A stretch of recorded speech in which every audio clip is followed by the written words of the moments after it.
आप अपनी एक चूड़ी को भगोनों का पतीलियों का स्टैंड बना सकते हैं।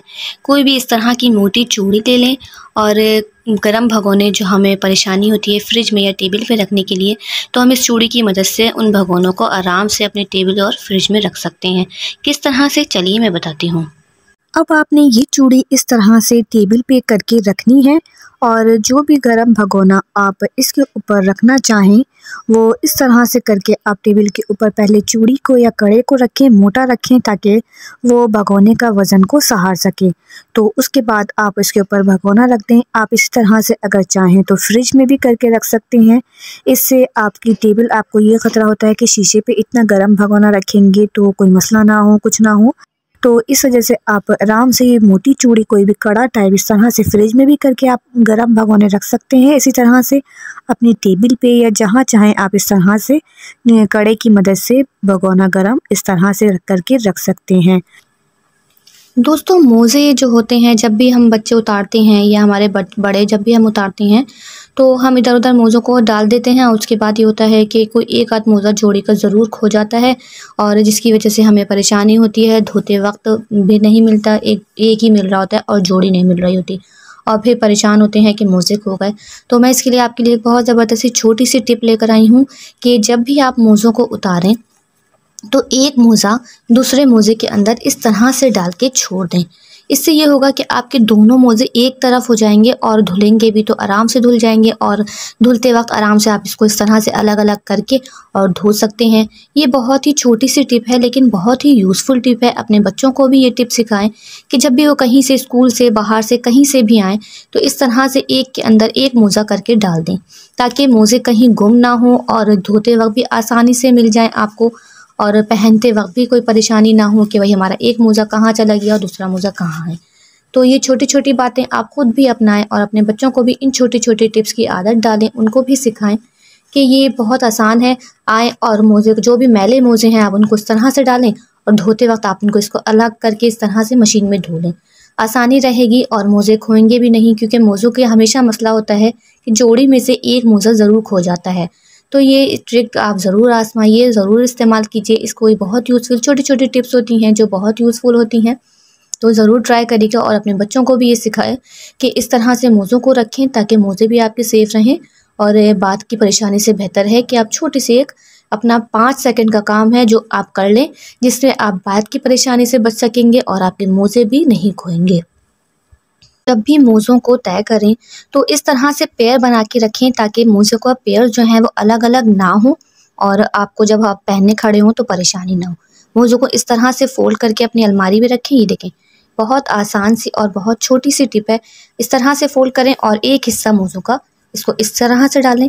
इस तरह से आपके दोनों मोज़े एक तरफ सेफ हो जाएंगे और एक छोटा सा एक पॉकेट टाइप सा बन जाएगा। ये इसको कहते हैं पॉकेट मेथड। तो इस तरह से अपने मोज़ों को सेव करें। ये पूरा देखें एक पॉकेट सा बन गया है, इसको सेव करें। सारे मोज़ों को इस तरह से करके रख सकते हैं और उसके बाद आपके मोज़े जो हैं एक तरफ हो जाएंगे। धोने के बाद भी अपने मोज़ों को अलग अलग करके मत रखें, इसी तरह से इनको जोड़ी बना के और फोल्ड करके ऐसे ही रखें। तो ये छोटी सी आसान सी टिप है जो मैंने आप लोगों के साथ शेयर करी है, इसको ज़रूर ट्राई करिएगा। ये देखें, ये छोटा सा किस तरह से इतने आराम से और मिनटों में एक तरफ पूरी एक जोड़ी एक तरफ हो गई है छोटी सी करके। इन सारे मोज़ों को इस तरह से ट्राई करें और अपने मोज़ों को इस तरह से सेव कर सकते हैं। कटिंग बोर्ड पे कटिंग करने वाली ख़वातीन को ये मुश्किल ज़रूर दरपेश आती होगी कि जब भी वो कटिंग करती होंगी कोई भी चीज़ तो आपका कटिंग बोर्ड जो है वो स्लिप पे जो है खिसकता रहता होगा और आगे पीछे होता रहता है, जिसकी वजह से आपको कटिंग करने में मुश्किलात दरपेश आती हैं, यानी कि आपकी कटिंग डिस्टर्ब होती है और थोड़ा सी परेशानी भी होती है। तो इस परेशानी से निजात पाने के लिए एक छोटी सी टिप है। आपने क्या करना है, सिर्फ लेने हैं 2 रबर बैंड्स। जी हाँ, 2 रबर बैंड्स लेने के बाद आपने अपने कटिंग बोर्ड के साइडों में इस तरह से रबर बैंड्स को लगा लेना है, जिस तरह से मैं आपको वीडियोस में करके दिखा रही हूँ। रबर बैंड्स आप कोई भी लेके और इस तरह से अपने कटिंग बोर्ड के ऊपर से लेके नीचे साइडों में, दोनों तरफ की साइडों पे रबर बैंड को कटिंग बोर्ड के पहना दें, यानी कि कटिंग बोर्ड को रबर बैंड पहना दें। और उसके बाद जब आप कटिंग करेंगे तो आप देखेंगे कि आपकी कटिंग बहुत आसान हो जाएगी और आपका जो है कटिंग बोर्ड वो स्लैब पे जो है खिसकेगा नहीं।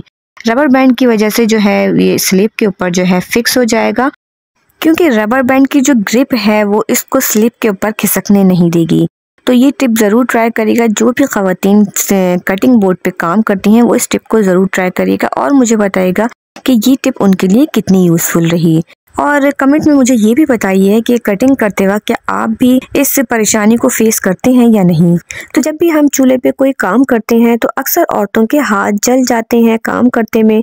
चूल्हे में या तो भाप की वजह से जल जाते हैं या किसी भी वजह से आग लगने से जल जाते हैं। तो आप ये करें कि थोड़ा सा एक आटा ले लें और गीला आटा जो हम रोटी पकाने के लिए इस्तेमाल करते हैं उसमें से थोड़ा सा आटा लेके और कोलगेट टूथपेस्ट ले लें, या कोलगेट नहीं है तो आप कोई सा भी टूथपेस्ट इस पे इस्तेमाल कर सकते हैं। और इस तरह से आटे के ऊपर थोड़ा सा टूथपेस्ट लगा के पूरे पे फैला दें।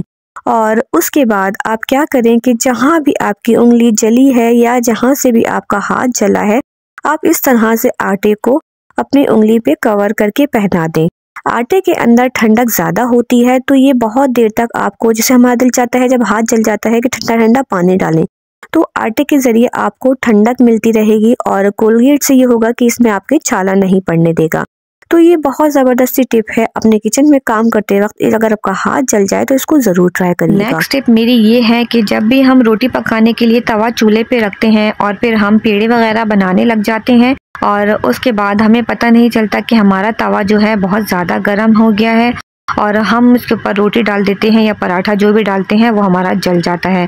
तो आपके पास एक टिप ये है, आपने जब भी आपको लगे कि आपका तवा बहुत गर्म हो गया है तो आप थोड़ा सा पानी लेके इस तरह से तवे के ऊपर छिड़क दें। इससे तवे का जो टेम्परेचर है वो थोड़ा हल्का हो जाएगा और रोटी या पराठा जो भी आपने डालना है वो आपका फ़ौरन डालने के बाद जलेगा नहीं। तो आप इस तरह से थोड़ा सा पानी अपने तवे के ऊपर डाल दें ताकि जो है आपका तवा बहुत ज़्यादा जो गर्म हो गया है वो थोड़ा हल्का टेम्परेचर पे आ जाए। और इसके अलावा आप इस तरह से देख सकते हैं, अगर आपको रोटी पकाने के लिए आप देखना चाहें कि आपका तवा पूरी तरह से गर्म हुआ या नहीं, आपने तवा हल्की आंच पे छोड़ के रख दिया है और अब आपने रोटी डालनी है। अगर आप ठंडे तवे पे रोटी डाल देंगे तो वो भी ख़राब पकती है। तो ये तरीका क्या है कि आप अपने तवे को किस तरह चेक करें कि आपका तवा पूरा गर्म हो गया है या नहीं। तो आप थोड़ा सा खुश्का लेके तवे के ऊपर इस तरह से डालें। अगर जो है खुश्का वो जल्दी से ब्राउन हो जाता है, जलने लग जाता है, तो इसका मतलब आपका तवा जो है बहुत ज़्यादा गर्म है। और अगर थोड़ा थोड़ा हल्का हल्का करके आपका खुश्का जो है ये ब्राउन होना शुरू हो रहा है तो इसका मतलब आपका तवा जो है बहुत अच्छा गर्म हो चुका है और रोटी डालने के लिए बिल्कुल तैयार है। तो जी ये 2 तरीके थे, आप अपने तवे को गर्म और ठंडा किस तरह से चेक कर सकते हैं। ज़्यादा गर्म हो जाए तो इस पर थोड़ा सा पानी छिड़क दें और अगर आपको चेक करना है कि ये सही गर्म हो गया है रोटी पकाने के लिए तो आप थोड़ा सा खुश्का इसके ऊपर छिड़क के इसको चेक कर सकते हैं।